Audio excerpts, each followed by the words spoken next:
FM আমরা আছি আপনার সাথে।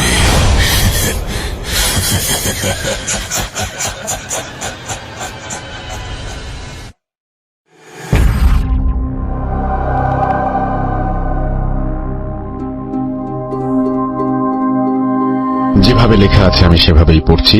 আসসালামু আলাইকুম রাসেল ভাই ও প্রিয় লিসেনার, আশা করি ভালো আছেন এবং ভালোর দলেই আছেন।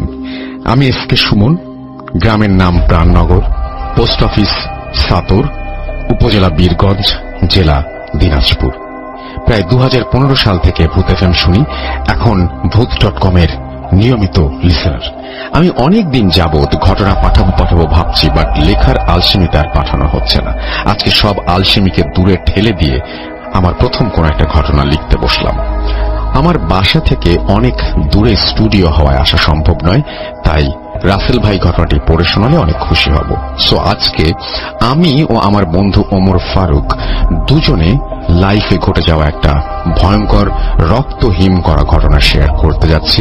জানি না লিসেনার আপনাদের কতটা ভয় লাগবে, বাট আমি একটা কথাই বলতে চাই, ওই ঘটনাস্থলে যদি আপনি হতেন তাহলে আপনার অনুভূতিটা কেমন হতো তা একটু ভাবুন।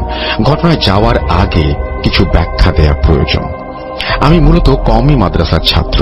মাদ্রাসাটি দিনাজপুর জেলার পীরগঞ্জ উপজেলার 17 ইউনিয়নে বটতলী বাজারের মধ্যে অবস্থিত। নাম আনসারি হুজুরের মাদ্রাসা। আমার বন্ধুর বাড়ি মাদ্রাসা থেকে 10 কিলোমিটারের দূরত্ব, জায়গার নাম গাড়িয়া বাজার। আর আমার বাসা মাদ্রাসা থেকে কিছু দূর, প্রায় 2-3 কিলোমিটার হবে।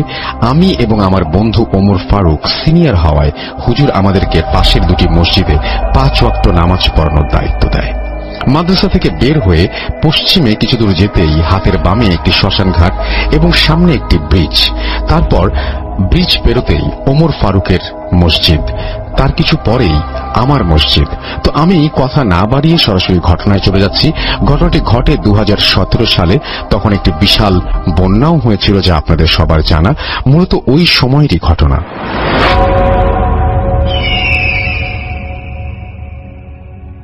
তো ঘটনার দিন আসরের আজান হয়ে গেলে আমি এবং ফারুক ভাই দুজনে মিলে মাদ্রাসা থেকে বের হই নামাজ পড়ানোর উদ্দেশ্যে। যেহেতু দুজনে মসজিদ একই দিকে এবং অল্প কিছু দূরত্ব থাকার কারণে পায়ে হেঁটেই একই সাথে রওনা হয়ে মেইন রোডের পাশ দিয়ে যাচ্ছিলাম। এটা মূলত পঞ্চগড় টু ঢাকা মহাসড়ক, যা বর্তমানে বঙ্গবন্ধু সড়ক নামে পরিচিত। সারাদিন বৃষ্টি হওয়ায় পরিবেশটা কেমন যেন নিঝুম ছিল, কোনো বাতাস ছিল না, গাড়ি ঘোড়াও চলছে না তেমন। রাস্তা বলতে গেলে একেবারেই ফাঁকা। অবশ্য বৃষ্টি হচ্ছে না। পশ্চিম আকাশে ঢলে পড়া সূর্যের আলো গাছের ফাঁক দিয়ে একটু একটু করে উঁকি দিচ্ছে। রাস্তার দুপাশে পানি থই থই, রোদের আলোতে চিকচিক করে উঠছে। কিছু দূর যেতেই ফারুক ভাই আমাকে অবাক কণ্ঠে ডাক দিয়ে বলল, সুমন ভাই, সুমন ভাই, ওইখানে ধোঁয়া কিসের? আমি সেদিকে তাকাতেই দেখি আসলেই তো প্রচন্ড ধোঁয়া। দুজনে মিলে কিছু দূর যেতেই বুঝলাম ধোঁয়াটা মূলত শ্মশান ঘাটে। প্রায় ব্রিজের কাছাকাছি চলে এসেছি, তাই ফারুক ভাইকে বললাম, চলো ব্রিজের ওপর দিয়ে ওখানে গিয়ে দাঁড়াই। চারিদিকে শুধু পানি আর পানি। শ্মশান ঘাট একটু উঁচু হওয়াতে সেখানে পানি এখনো ওঠেনি, কিন্তু তার চারপাশ দিয়ে বয়ে চলেছে রামদারা নদী। চারিদিকে বন্যা হাওয়াতে নদীটা যেন আজ সাগরের রূপ ধারণ করেছে। আমরা সেই ব্রিজের ওপর দিয়ে দাঁড়িয়ে দেখছি, কিছুটা দূর হওয়ায় আবছা আবছা দেখাচ্ছে। আমার হঠাৎ মনে পড়ে গেল সকালের কথা। ফারুক ভাইকে উদ্দেশ্য করে বললাম, সকাল যে শুনলাম পাশের গ্রামে একটি হিন্দু লোক মারা গিয়েছেন, নিশ্চয়ই তাকেই সৎকার করা হচ্ছে। প্রচন্ড ধোঁয়া, পাশে 3-4 জন লোক এবং একটি লোক হাতে বাঁশ নিয়ে দাঁড়িয়ে আছে এবং চারিদিকে ঘোরাঘুরি করছে। অবাক দৃষ্টিতে তাকিয়ে দেখছি পাশে থাকা ফারুক ভাই আচমকা ধাক্কা দিয়ে বলল, আর কতক্ষণ দেখবা? নামাজের টাইম হয়ে যাচ্ছে তো। আমার যেন ঘোর কেটে গেল। অতঃপর দুজনেই মসজিদের দিকে রওনা দিলাম। নামাজ শেষ করতে প্রায় আধ ঘন্টা লেগে গেল। নামাজ শেষ করে দুজনেই একসাথে মাদ্রাসার দিকে আসছি। ব্রিজের ওপর এসে শ্মশানের দিকে লক্ষ্য করে দেখলাম কেউ নেই। দূর থেকে দেখা যাচ্ছে কিছু ছাই উড়িয়ে ছিটিয়ে আছে। এবং হালকা ধোয়া। তো ওই দিকে আর খেয়াল না করে দুজনে গল্প করতে করতে এক সময় মাদ্রাসায় এসে পৌঁছালাম। যেহেতু আসরের নামাজের পর বিরতি অর্থাৎ খেলাধুলার টাইম, তাই এসে দেখলাম সকলেই খেলাধুলায় মগ্ন। আমি ফারুক ভাইকে বললাম, বলটা নিয়ে আসো, আজকে ফুটবল খেলবো। এই বলে আমিও রুমের দিকে রওনা হলাম জামা কাপড় চেঞ্জ করব বলে। খেলার এক পর্যায়ে হঠাৎ খেয়াল করলাম যেখানে একটু আগেই পরিষ্কার ছিল, এখন কেমন জানি কালো মেঘের আবরণ ঘনিয়ে যাচ্ছে আকাশটা, এবং কিছুক্ষণের মধ্যেই নামলো মুষলধারে বৃষ্টি। সে কোন বৃষ্টি এদিকে! মাগরিবের আজান হচ্ছে, বৃষ্টি থামার নাম মাত্র নেই। অতঃপর মাদ্রাসার মসজিদে নামাজ আদায় করে নিলাম। যেহেতু বৃষ্টি তাই আর মসজিদে যাওয়া হলো না। এদিকে এশার নামাজের সময় হয়ে যাচ্ছে, তাও বৃষ্টি থামছে না। হঠাৎ কিছুক্ষণ পর বৃষ্টি থামতে শুরু করলো এবং একেবারেই থেমে গেল। বৃষ্টির কারণে ইলেকট্রিসিটি চলে যাওয়ায় মোম জ্বালিয়ে পড়ার টেবিলে বসে পড়ছিলাম আমি, ফারুক ভাই এবং অন্যান্য ছাত্রর ভাইরা। একটু পর শুনতে পেলাম চারিদিক থেকে ভেসে আসছে মুয়াজ্জিনের আজানের কণ্ঠ, এশার আজান। যেহেতু বৃষ্টি থেমে গেছে তাই ছাতা না নিয়ে দুজনেই মসজিদের উদ্দেশ্যে বের হলাম। বৃষ্টির কারণে রাস্তা পুরোই ভেজা এবং ইলেকট্রিসিটি না থাকাতে বেশ অন্ধকারও বটে। হাতে থাকা টর্চের আলোতে রাস্তা মোটামুটি দেখা যাচ্ছিল। রাস্তার দুধারে শুধু পানি আর পানি। অন্ধকারের মধ্যে দেখা না গেলেও বিদ্যুৎ চমকানোর আলোতে বেশ পরিষ্কার দেখা যাচ্ছিল। দুজনে হাঁটতে হাঁটতে খেয়াল করলাম দু এক ফোঁটা বৃষ্টিও পড়তে শুরু করেছে। ফারুক ভাইকে বললাম, বৃষ্টি পড়ছে না? ফারুক ভাই বলল, এখন? আমি বললাম, সমস্যা নেই, বৃষ্টি জোরে শুরু হওয়ার আগে মসজিদে পৌঁছে যাব। এই বলে দুজনেই জোরে হাঁটা দিলাম। কিন্তু আমাদের জন্য যে কি অপেক্ষা করছিল এবং সেটা যে একটা ছিল নির্মম ভয়ঙ্কর মুহূর্ত, আমাদের তো জানা ছিল না। তার কয়েক সেকেন্ডের মধ্যেই নামলো অঝোরে বৃষ্টি। যেহেতু মসজিদ বেশ একটু দূরে, মাদ্রাসা এবং মসজিদের প্রায় মাঝামাঝি জায়গায় চলে এসেছি। কোথায় যাব ভেবে না পেয়ে বললাম, ফারুক ভাই চলো শ্মশানের ওই ঘরটাতে যাই। বলে রাখা ভালো, আমাদের থেকে ঘরটার দূরত্ব ছিল 100 মিটার। ফারুক ভাই 7-5 না ভেবে বলল, চলো। এক দৌড়ে চলে গেলাম ঘরে। ঘরটার একটু বর্ণনা দেই। যেখানে ছিল দুটি ঘর, একটিতে ছিল মূর্তি রাখা আর একটি ছিল ফাঁকা। মূলত হিন্দু সম্প্রদায়ের মানুষজন পূজা করার জন্য এসে এখানে পূজার জিনিসপত্র এবং মৃত ব্যক্তিকে সৎকার করার জন্য আগে এখানে মৃত ব্যক্তি এবং লাকড়ি ইত্যাদি রাখত। মূর্তি রাখা ঘরটি ছিল পরিপূর্ণ ইটের দেওয়াল এবং ওপরে টিনের ছাপরা। পাশের ফাঁকা ঘরটি এক বুক উঁচু ইটের দেয়াল আর ফাঁকা ওপরে টিনের ছাপরা। তো দুজনেই ঘরে প্রবেশ করলাম। ঘরে ঢুকেই কেমন যেন শরীরটা একটু ঝাঁকুনি দিয়ে উঠল। ফারুক ভাইয়েরও এমন হলো কিনা জিজ্ঞাসা করব ভেবে তার দিকে তাকাতেই দেখি সে আমার দিকে অপলক দৃষ্টিতে তাকিয়ে আছে। আমি বললাম, কি হলো, কিছু বলবা? ও বলল, চলো এখান থেকে চলে যাই। হয়তো মসজিদে যাওয়ার কথা বলছে ভেবে আমি বললাম, ধুর, এই বৃষ্টিতে কে আসবে নামাজ পড়তে? সে বলল, তাহলে চলো মাদ্রাসাতেই যাই। আমি বললাম, কি যে বলো, এই বৃষ্টিতে কিভাবে যাব? তাছাড়া ছাতাও তো আনি নাই। ফারুক ভাই বলল, আমার খুব ভয় লাগছে, চলো ভিজে ভিজে চলে যাই। আমি বললাম, ধুর, জ্বর আসবে পরে, তাছাড়া আমি তো আছি, বৃষ্টি থামলেই যাব। মাদ্রাসায় মোবাইল ব্যবহার নিষিদ্ধ থাকায় আমরা কেউ মোবাইল ব্যবহার করার সাহস পেতাম না, নইলে মাদ্রাসার কাউকে ছাতা নিয়ে আসতে বলতাম। এইভাবে কিছু সময় বসেছিলাম, প্রায় আধ ঘন্টা, কিন্তু বৃষ্টি থামার কোনো নামগন্ধ নেই। যেন বৃষ্টি আরো বেড়েই চলেছে, তাছাড়া বাতাসও বইছে তুমুল বেগে। মনে মনে আমি ভাবতে লাগলাম, ফারুক ভাইয়ের কথা মতো চলে যাওয়াই মনে হয় ভালো ছিল। পাশে তাকিয়ে দেখি ফারুক ভাই মাথা নিচু করে বসে আছে। কিছু বলতে চেয়েও আর বললাম না। কিছু না বলে আমিও চুপচাপ বসে রইলাম। হঠাৎ আমার চোখ যায় আমার হাতের ডানে শ্মশানের দক্ষিণ দিকে। বিদ্যুৎ চমকানোর আলোতে স্পষ্ট দেখা যাচ্ছিল কে যেন হাঁটাচলা করছে। প্রথমে ভাবলাম কেউ হয়তো মাছ ধরছে, কিন্তু এত রাতে, তাও আবার প্রচন্ড বৃষ্টির মাঝে, ভাবতেই কেমন যেন শরীরটা শিউরে উঠল। আর সাথে সাথে মাথা নিচু করে ফেলি। মাথা নিচু করে ভাবতে লাগলাম, লোকটাকে তো মনে হয় সেখানেই দেখলাম যেখানে হিন্দু লোকটির লাশ পোড়ানো হচ্ছে বিকেল বেলা। তখনই আমার মনের মধ্যে একটা ভয় কাজ করতে লাগলো, পুরো শরীর কাঁপতে লাগলো। তখনই আবার তাকালাম সেদিকে, কিন্তু অন্ধকারে কিছুই দেখা যাচ্ছে না। একটু পরেই বিদ্যুৎ চমকানোর আলোতে লক্ষ্য করলাম কেউ নেই। বিষয়টা স্বাভাবিকভাবে নিলাম, হয়তোবা মনের ভুল ছিল ভেবে। কিন্তু ভাগ্যের নির্মম পরিহাস, যখনই সেখান থেকে চোখ ফিরিয়ে রুমের দিকে আনলাম, যা এখনো মনে হলে পুরো শরীর কাটা দিয়ে ওঠে, দেখি বিশাল বড় দেহধারী এক অবয়ব। মাথায় কোনো চুল বা মাংস ছিল না, শুধু মাথার খুলিটা, মুখটা ছিল একটা সাইড থ্যাতলানো, যেন অ্যাক্সিডেন্টে গাড়ি চাপা দিয়ে দুমড়ে মুচড়ে দেয়া হয়েছে। চোখের ভেতর থেকে যেন আগুন জল করছে এবং তার পরনে ছিল সাদা ধুতি। তা দেখার পর নিজেকে আর ধরে রাখতে না পেরে এত জোরে চিৎকার দিলাম, আমি জীবনে এত জোরে চিৎকার দিয়েছি কিনা আমার জানা নেই। আমার শুধু জ্ঞান হারানোই বাকি ছিল। আমার চিৎকার শুনে পাশে থাকা ফারুক ভাই চমকে উঠল এবং সামনে তাকাতেই এক চিৎকার দিয়ে আমার সাথে দেওয়াল টপকে লাফ দিল, কিন্তু তার পাঞ্জাবি আটকে যাওয়াতে সে নিচে পড়ে যায়। পেছনে ফিরে দেখলাম সুমন ভাই বলে ডাক দিয়ে সাথে সাথে জ্ঞান হারায়। আমি তখন কি করব মাথায় কিছু আসছিল না, একরকম পাগল হয়ে যাচ্ছিলাম। এত ছোটাছুটি করছিলাম কিন্তু কোনো রাস্তা খুঁজে পাচ্ছিলাম না, চারিদিক শুধু পানি আর পানি। এক সময় চিৎকার করে কান্না করতে করতে দৌড়াতে লাগলাম, কিন্তু শ্মশান থেকে বের হওয়ার কোনো রাস্তা খুঁজে পাচ্ছিলাম না। এক সময় কোনো উপায় না পেয়ে নদীতে ঝাঁপ দিতে বাধ্য হলাম, কিন্তু ঝাঁপ দিয়ে খেয়াল করলাম কোনো স্রোত নেই। আজব তো, নদীতে প্রচুর পানি, প্রচুর স্রোত, কিন্তু এটা সেই পুকুর নয় তো যেখানে মৃত ব্যক্তি পোড়ানো ছাই ফেলা হয়। ভয়ে যেন অবশ হয়ে যাচ্ছিলাম। 7-5 না ভেবে কোন রকমে কিনারায় যাওয়ার চেষ্টা করছি, কিন্তু কোনোভাবেই কিনারা খুঁজে পাচ্ছিলাম না। এভাবে কতক্ষণ সাঁতার কেটেছে এই অন্ধকারে তা আমার জানা নেই। আমার হাত পা যেন অবশ হয়ে আসছে, আর পারছি না। গায়ে পাঞ্জাবি থাকায় প্রচন্ড হাঁপিয়ে পড়েছি, কষ্টে বুকটা ফেটে যাচ্ছে। পরক্ষণেই একটু সামনে এগোতে অনুভব করলাম স্রোত যেন আমাকে টেনে নিয়ে যাচ্ছে ভাটির দিকে। আমি ভাবলাম তাহলে কি আমি এখন নদীতে? কিন্তু কিভাবে আসলাম? শরীরের সমস্ত শক্তি দিয়ে সাঁতার কাটতে লাগলাম কিনারায় যাওয়ার উদ্দেশ্যে। আমার মনে হলো কিনারায় পৌঁছতে পেরেছি, কিন্তু কোন কিনারা এবং কোনটা কিনারা বুঝে উঠতে পারছিলাম না। এমন সময় হামাগুড়ি দিয়ে একটু সামনে এগোচ্ছিলাম, গায়ের পাঞ্জাবিটা প্রায় চিড়ে গেছে। কিছু দূর যেতেই আমার পায়ের নিচে ফুটবলের মতো কিছু একটা পড়ায় পা ফসকে আমি মাটিতে পড়ে যাই। কারণ আমার শরীর এমনিতেই খুব ক্লান্ত ছিল। তো আমি ভেবে না পেয়ে পায়ের দিকে কি পড়লো খোঁজ নেওয়ার চেষ্টা করি। নিচে হাত দিয়ে দেখি কিছু কয়লা হাতে লাগলো আমার চারিদিকে, এবং হাত ঘুরিয়ে দেখি শুধু কয়লা আর ভেজা ছাই। আমার আর বুঝতে বাকি রইল না যে আমি কোথায় এসে পৌঁছেছি। আমি উপরে তুলতেই কিছু একটা স্পর্শ লাগলো। পরক্ষণেই হাত দিয়ে দেখলাম গোল আকৃতির কিছু একটা। যখন হাত দিয়ে ধরলাম বুঝতে বাকি রইল না এটি একটি মাথার খুলি।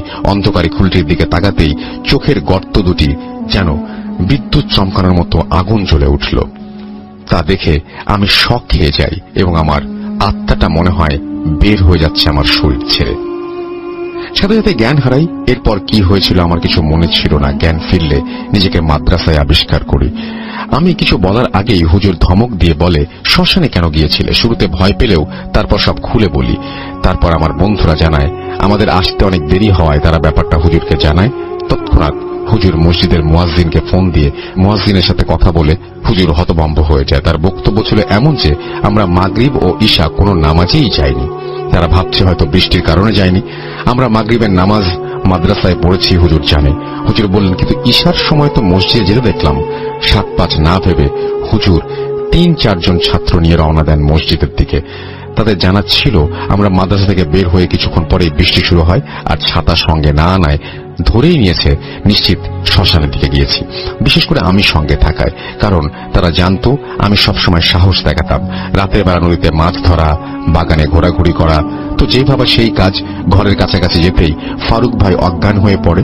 হয়তো ইটের দেয়ালে ধাক্কা লেগে প্রচন্ড রক্ত ঝরছিল তার মাথা ফেটে, কিন্তু আমাকে নাকি খুঁজে পাওয়া যাচ্ছিল না। অনেক খোঁজাখুঁজির পর আমাকে পায় শ্মশানের ওই দক্ষিণ প্রান্তে, যেখানে আজ চিতা পুরানো হয়েছে। তবে সেখানে কয়লা আর ছাই ছাড়া কিছুই ছিল না। তখনও নাকি হালকা বৃষ্টি হচ্ছিল। মাদ্রাসায় আনার পর ডাক্তারকে খবর দেওয়া হয়, যেহেতু সাথেই বটতলী বাজার। ডাক্তার সাহেব ট্রিটমেন্ট দিয়ে কিছুক্ষণের মধ্যে জ্ঞান ফিরবে বলে তিনি চলে যান। তখন প্রায় রাত 2টো বাজে। আমাদের দেখা সেই অবয়বের কথা হুজুরকে জানাতেই হুজুর বলে এগুলো হচ্ছে হিন্দু বদজিনের কাজ। তারা মূলত বিভিন্ন ভয়ঙ্কর রূপ ধারণ করে মানুষকে ভয় দেখায় এবং বিভ্রান্তির মধ্যে ফেলে দেয়। হুজুরের ভাষ্যমতে সেদিন আমাদের সাথে এর থেকেও খারাপ কিছু হতে পারত, কিন্তু ভালো জিনেরা নাকি তাদেরকে বাধাগ্রস্ত করে এবং এ কারণেই আমাদের কোনো ক্ষতি করতে পারে নাই। কিন্তু ওই দিন এতটাই ভয় পেয়েছিলাম যার কারণে ওই অবস্থায় আয়াতুল কুরসি বা অন্য কোনো দোয়াই মুখ দিয়ে আসছিল না। এরপর হুজুর আমাদের তাবিজ দেন এবং পানি পরা দেন। হঠাৎ ফারুক ভাইয়ের কথা খেয়াল হওয়াতে মাথাটা একটু ঘুরে উঠল। ফারুক ভাই অভিমানের চাহনিতে তাকিয়ে আছে আমার দিকে। মাথায় ব্যান্ডেজ, তার এই অবস্থার জন্য দায়ী ছিলাম একমাত্র আমি। আজ নিজেকে বড় অপরাধী মনে হচ্ছে। ফারুক ভাইয়ের কথা মতো যদি আমি চলে আসতাম তাহলে আর আমাদের এই দুরবস্থা পোহাতে হতো না। এই ঘটনার পর থেকে আমরা নামাজ পড়ানো বাদ দিয়ে দেই। কয়েকদিনের মধ্যে ফারুক ভাই সুস্থ হলে আমার প্রচন্ড জ্বর আসে। আমার বাসায় খবর পৌঁছলে আব্বু এসে আমাকে নিয়ে যায় বাড়িতে। আব্বুর সাথে বাড়িতে যাবার সময় ভয়ে এক নজরও শ্মশানের দিকে তাকাতে পারিনি। সুস্থ হতে প্রায় মাসখানেক লেগে যায়। এরপর থেকে আর তেমন কোনো সমস্যা ঘটেনি। প্রায় 1 বছর পরে ওই মাদ্রাসা থেকে চলে আসি এবং 2019 সালে এসে দাখিলে ভর্তি হই। এরপর আমার সেই বন্ধু ফারুক ভাইয়ের সাথে আর সাক্ষাৎ হয় না। তার ফোন নাম্বার না থাকায় কথাবার্তাও একেবারে বন্ধ। জানি না কেমন আছে এখন, কি বা করছে। আপনারা সকলেই আমি ও আমার বন্ধুর জন্য দোয়া করবেন। সবশেষে লিসেনারদের উদ্দেশ্যে একটা কথা বলতে চাই। রাতে যদি বের হন, কেউ শ্মশান কিংবা কবরস্থানে যাবেন না কোনো কারণ ছাড়া। আর সব জায়গা সাহস দেখাতে নেই, কেননা যখন নিজের সাথে কিছু ঘটে তখনই বোঝা যায় মুহূর্তটা কতটা ভয়ঙ্কর। এই ছিল আমার নিজের সাথে ঘটে যাওয়া ঘটনা। ঘটনাটি লিখতেও প্রচন্ড হাত কাঁপছিল। প্রথম ঘটনা পাঠালাম, আশা করি ঘটনাটি ভালো লেগেছে, পড়ে শোনাবেন। আমার কাছে আরো অনেক ঘটনা রয়েছে, নেক্সট টাইম পাঠানোর চেষ্টা করব। ভূত FM।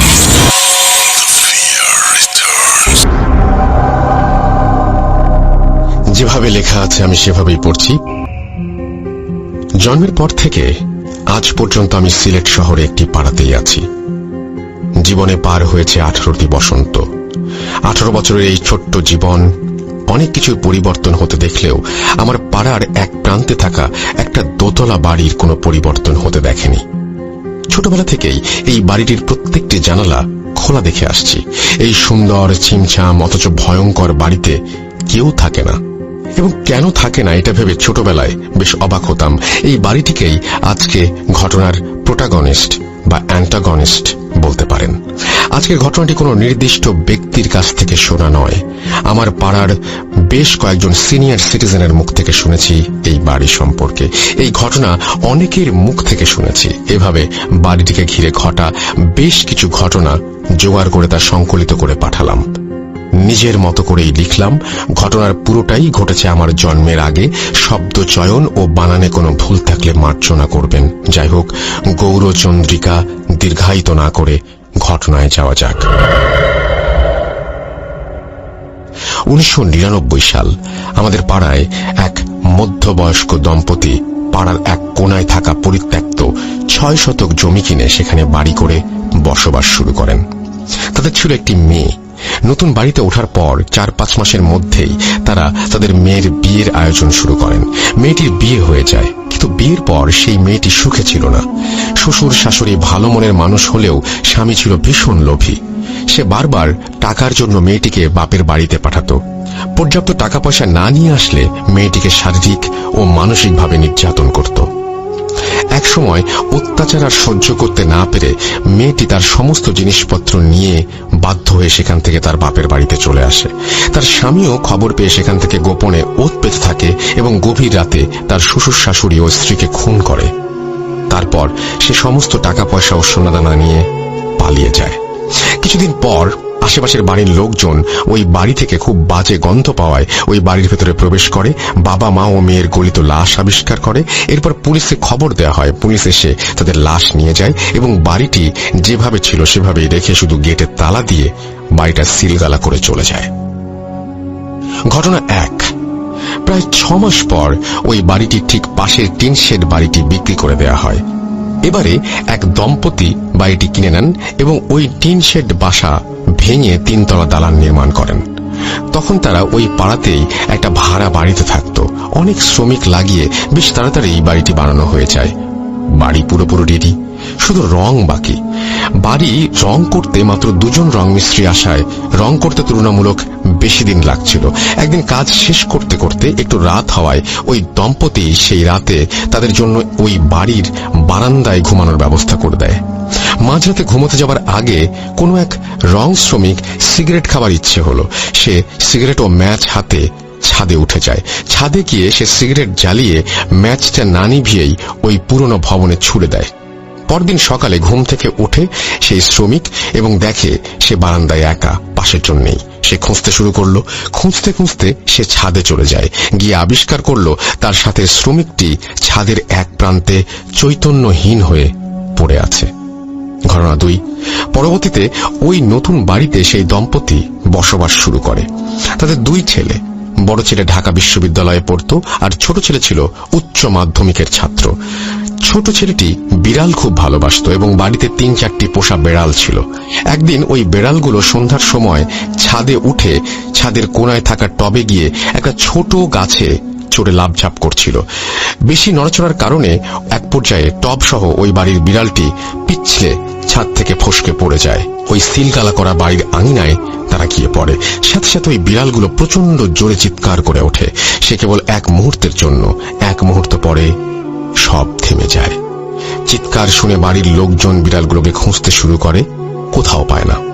পরের দিন সকালে দেখা গেল পরিত্যক্ত বাড়ির গেট থেকে ঠিক 1 হাত সামনে খুব যত্ন করে সারি করে গুছিয়ে 3টি বিড়ালের লাশ। প্রত্যেকটা বিড়ালকে ঘাড় মোটকে মারা হয়েছে। যেটা আরো আশ্চর্যের বিষয় সেটা হলো বিড়ালগুলোর শরীরে এক ফোঁটা রক্তও নেই। শুকনো ঠনঠনে জায়গায় বিড়ালের মৃত শরীরগুলো এমন ভাবে সাজিয়ে রাখা হয়েছে যে দূর থেকে দেখলে মনে হয় 3টি বিড়াল খুব আরাম করে ঘুমোচ্ছে। অবাক করা ব্যাপার হলো বাড়িটি কিন্তু সিলগালা করাই রয়েছে। বিড়ালগুলো ওই বাড়িতে আটকে পড়ে ওদের কেন মেরে এখানে রেখেছে সেটা কেউ বুঝতে পারছিল না। ঘটনা 3, ঘটনা 1 বর্ণিত পরিত্যক্ত বাড়ির পাশে থাকা সেই 3 তলা বিল্ডিং। এই বিল্ডিং এ একটি বাসায় নতুন ভাড়াটিয়া ওঠে। সেই পরিবারে ছিলেন স্বামী স্ত্রী, তাদের কলেজ পড়ুয়া ছেলে ও মেয়ে এবং 80 বছরের এক দাদু। এছাড়াও এক যুবক ভৃত্য ছিল, যার কাজ ছিল সর্বক্ষণ বৃদ্ধের খেয়াল ও যত্ন রাখা।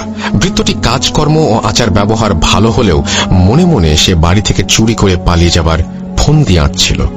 কিছুদিন পর ভৃত্য একদিন সুযোগ বুঝে আলমারির চাবি চুরি করে বাড়ির টাকা পয়সা ও সোনাদানা সরিয়ে ফেলে। কিন্তু পালাতে গিয়ে সে বাসার কর্তাগিন্নির নজরে পড়ে যায়। এক নজর দেখেই স্বামী স্ত্রী কারো বুঝতে বাকি রইল না যে ছেলেটি চুরি করে পালাচ্ছে। তারাও ছেলেটিকে ধাওয়া করে।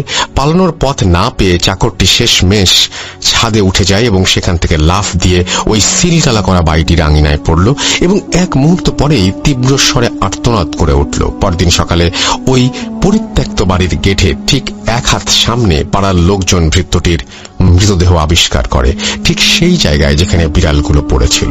কিন্তু ভয়ের ব্যাপার হলো তার লাশটিও পুরোপুরি ফ্যাকাশে, একটুও রক্ত নেই, শরীরে কোনো ক্ষত বা আঘাতের চিহ্ন নেই। এটা যে কোনো মানুষের কাজ নয় সেটা বুঝতে কারো বাকি রইল না। ঘটনা 4, এক সময় আমাদের এলাকায় ছিচকে চোরের উপদ্রব বেড়ে গিয়েছিল। সে কারণে পাড়ার কিছু কিছু বাড়িওয়ালা কুকুর পুষতে শুরু করে। পরপর 3টি অদ্ভুত ঘটনা ঘটার পরও পাড়ার এক বাড়িওয়ালা কিছুতেই বিশ্বাস করতে পারছিলেন না যে ঘটনাগুলো অস্বাভাবিক। তিনি সিদ্ধান্ত নিলেন তার কুকুরের একটি বড় বাচ্চাকে তিনি ওই বাড়ির ভেতরে ছেড়ে দেবেন। যেই ভাবা সেই কাজ। ওই বাড়ির পাঁচিল খুব বেশি উঁচু নয়, তাই কুকুরটিকে পাঁচিল টপকিয়ে বাড়ির ভেতরে পাঠিয়ে দিল এবং তাড়াতাড়ি উঠলেন তিনি তার বাড়ির ছাদে কি হচ্ছে তা দেখার জন্য। তিনি দেখলেন কুকুরটি কিছুক্ষণ বাড়ির উঠোনে ঘোরাঘুরি করলো। হঠাৎ করে কুকুরটি গলা ছেড়ে বিভৎস রকমের চিৎকার শুরু করলো। দেখে স্পষ্ট বোঝা যাচ্ছিল ভয়ানক কিছু একটা দেখলে কুকুর যেভাবে রিয়্যাক্ট করে সেটাই হচ্ছে। সেই বাড়িওয়ালা খুব ভয় পান, কারণ কুকুরটির সামনে তিনি কিছু দেখতে পাননি। তাহলে এমন কি দেখেছে কুকুরটি যে ভয় পাচ্ছে তা উনি ঠাহর করতে পারছিলেন না। কুকুরটি সর্বশক্তি দিয়ে দৌড়ে পাঁচিলের দিকে আসতে চাইল, কিন্তু পারল না। বাউন্ডারি ওয়াল পর্যন্ত পৌঁছানোর আগেই কুকুরটি মাটিতে শুয়ে পড়ে প্রচন্ড জোরে হাত পা ছোড়াছুড়ি করতে লাগলো। মুরগির গলা কেটে ফেললে যেভাবে ডানা ঝাপটা থাকে এবং মারা যায়, ঠিক সেভাবে কুকুরটিও চিৎকার করছিল আর ছটফট করতে করতে নিস্তেজ হয়ে গেল। পরদিন ভোরবেলা ওই বাড়িওয়ালা মর্নিং ওয়াক করতে বের হন। হাঁটতে হাঁটতে তিনি দেখেন তিনি যখন ওই বাড়িটির সামনে দিয়ে হাঁটছিলেন তখন ওই বাসার নারিকেল গাছ থেকে ঝুপ করে কি যেন একটা তার গায়ের ওপরে পড়ল, যা দেখে তিনি দেখা মাত্রই চিৎকার করে উঠলেন তারস্বরে এবং সেন্সলেস হয়ে যান। তার গায়ের উপরে যা পড়েছিল সেটা হলো তার সেই কুকুরের ছিঁড়ে ফেলা মাথা। ঘটনা 5, আমাদের পাড়ার প্রায় অর্ধেক পরিবার মণিপুরী আর বাকি অর্ধেক বাঙালি। জাতিগত সত্তা আলাদা হলেও আমাদের মধ্যে সম্পর্ক অনেক ভালো। পাড়ার কিশোর বয়সের মণিপুরী ও বাঙালি ছেলেমেয়েরা মাঠে গোল হয়ে বসে আড্ডা দিচ্ছিল। তখন কে সাহসী আর কে ভীতু সেটা নিয়ে তর্ক বিতর্ক শুরু হয়। এক পর্যায়ে সাগর নামে এক মণিপুরী কিশোর দাবি করল সে নাকি সব থেকে সাহসী। তখন সবাই তাকে প্রমাণ দিতে বলল। সাগর বলল সে নাকি ভুতুরে বাড়ির ভেতর ঢুকবে এবং সেখান থেকে বের হয়ে আসবে। সকলে তার এমন কথা শুনে আঁতকে উঠল। সবাই মিলে তাকে বারবার এই কাজ করতে নিষেধ করতে লাগলো। সবাই বলল যে অন্যভাবেও নিজের সাহসের প্রমাণ দেয়া যায়, কিন্তু সে জেদ করে রইল যে সে বাড়ির ভেতরে যাবেই। সবাই মিলে স্বীকার করে নিল সে সব থেকে সাহসী, কিন্তু সাগর গোঁ ধরে রইল ওই বাড়িতে সে যাবেই। কেউ কিছু বুঝে ওঠার আগেই সে উঠে দাঁড়িয়ে চিতাবাঘের মতো দৌড় দিল ওই বাড়িটির দিকে। এক মুহূর্ত লাগলো সবার বুঝতে ও কি করছে। বোঝা মাত্রই সকলে মিলে চিৎকার করতে করতে ওর পেছনে দৌড়ানো শুরু করলো। ততক্ষণে ও বাড়ির পাঁচিল পেরিয়ে ভেতরে চলে গেছে। সকলের সম্মিলিত কোলাহল শুনে পাড়ার বিভিন্ন বাড়িঘর থেকে মানুষজন বের হয়ে আসতে লাগলো। সকলে ওই ভুতুরে বাড়ি পর্যন্ত আসার আগেই সে লাফ দিয়ে ভেতরে ঢুকে পড়ল। প্রায় সাথে সাথেই আর্তনাদ করে সাগর হাঁচড়ে পাঁচড়ে আবার দেয়াল বেয়ে ওই বাড়ির ভেতর থেকে রাস্তায় আসার চেষ্টা করতে থাকে, কিন্তু বোঝা যাচ্ছিল দেয়ালের ওপাশ থেকে কোনো একটা কিছু তাকে আটকে ধরে রেখেছে। গলা ফাটিয়ে সে চিৎকার করে কাঁদতে লাগলো। এমন অবস্থায় সাগরকে দেখার পরপরই পাড়ার কয়েকজন মিলে সাগরের হাত ধরে টানাটানি করতে শুরু করলো। বেশ অনেকক্ষণ দুপাশ থেকে টানাটানির পর সাগরকে সবাই মিলে শেষমেশ বাড়ি থেকে বের করে নিতে সক্ষম হলো। সেদিন থেকেই সাগর মানসিক ভারসাম্যতা হারিয়ে ফেলে। আজও সাগর তা মানসিক ভারসাম্যহীন হয়েই পড়ে আছে। ঘটনা 6। 1 বছরের মধ্যে পরপর এভাবে বাড়িটিকে ঘিরে বিচ্ছিন্ন ঘটনা ঘটার ফলে পাড়ার সবাই নড়ে চড়ে বসেন এবং একটি সমাধানের আসার পরিকল্পনা করেন। রাঙামাটি থেকে একজন মহিলা অঘরী তান্ত্রিককে নিয়ে আসা হয়। তিনি এসে প্রথমে যা যা হয়েছে তার সবকিছু জেনে নিলেন। পরদিন পূর্ণিমা এবং সেই মাঝরাতে একটা মশাল জ্বালিয়ে বাড়ির চারিদিকে ঘুরতে থাকেন। অনেকবার ঘোরার পর তিনি সবাইকে ঘুমিয়ে পড়তে বলেন এবং পরদিন সকাল 8টায় পাড়ার বড় মাঠে সবাইকে ব্যাপারটি জানাবেন বলে জানান। পরদিন 8টা সকলে অধীর আগ্রহ নিয়ে অপেক্ষা করছে কি হয় সেই রহস্য জানার জন্য। তান্ত্রিক এলেন। তিনি বললেন, তোমাদের পাড়ার ওই বাড়িটি থেকে এই সমস্যা দূর করা সম্ভব নয়, কারণ ওই বাড়িতে অর্ধ শতাধিক শক্তিশালী জিন মিলেমিশে বাস করে। এরা কখনো কারো ক্ষতি করবে না, কিন্তু যদি কোনো মানুষ বা প্রাণী ওদের শান্তি নষ্ট করে তাহলে ওরা সেই মানুষের ক্ষতি করবে, এমনকি মেরেও ফেলতে পারে। যেমন একদিন রাতে তোমাদের কারো বাসার একজন চাকর এখানে মারা গেছে। সে ছাদ থেকে লাফ দিয়ে বাড়িতে ঢোকার পর দৌড়াতে দৌড়াতে এখানে একটি বাচ্চা জিনকে পা দিয়ে পিষে ফেলে। সাথে সাথে সেখানকার জিনেরা মিলে তাকে জমের দুয়ারে পাঠিয়ে দেয়। তেমনি বিড়ালগুলোও সেখানে জিনকে আছড়ে দিয়েছিল বা কারো স্পর্শ লেগেছিল, সেই জন্য বিড়ালদের সাথেও এই দুর্গতি হয়। একটি সাধারণ জিনকে কাবু করাই অনেক ঝুঁকিপূর্ণ ব্যাপার, আর এখানে তো 50টিরও বেশি শক্তিশালী জিন। যদি আমি এদের কোনো ব্যাপারে কোনো হস্তক্ষেপ করি, কয়েক পলকের মধ্যে আমাকে সহ এই পাড়ার সকলকে মেরে ফেলারও ক্ষমতা রাখে ওরা। কাজেই আমার মনে হয় সব থেকে ভালো হয় যদি তোমরা কখনো ওদের বিরক্ত না করো। কেউ আর কোনোদিন ভুলেও ওই বাড়ির সীমানার ভেতরে ঢুকবে না বা ওই বাড়িতে কোনো কিছু ফেলবে না। যেভাবে বাড়িটা আছে সেভাবেই থাকুক, তাহলেই সবার মঙ্গল। এই বলে সেই অঘরীতান্ত্রিক চলে যান। তারপর থেকে আজ পর্যন্ত সেই বাড়িটি ওইভাবেই পড়ে আছে। দীর্ঘ 21 বছরে এই বাড়িতে আর কখনো কারো পা পড়েনি। Hot FM.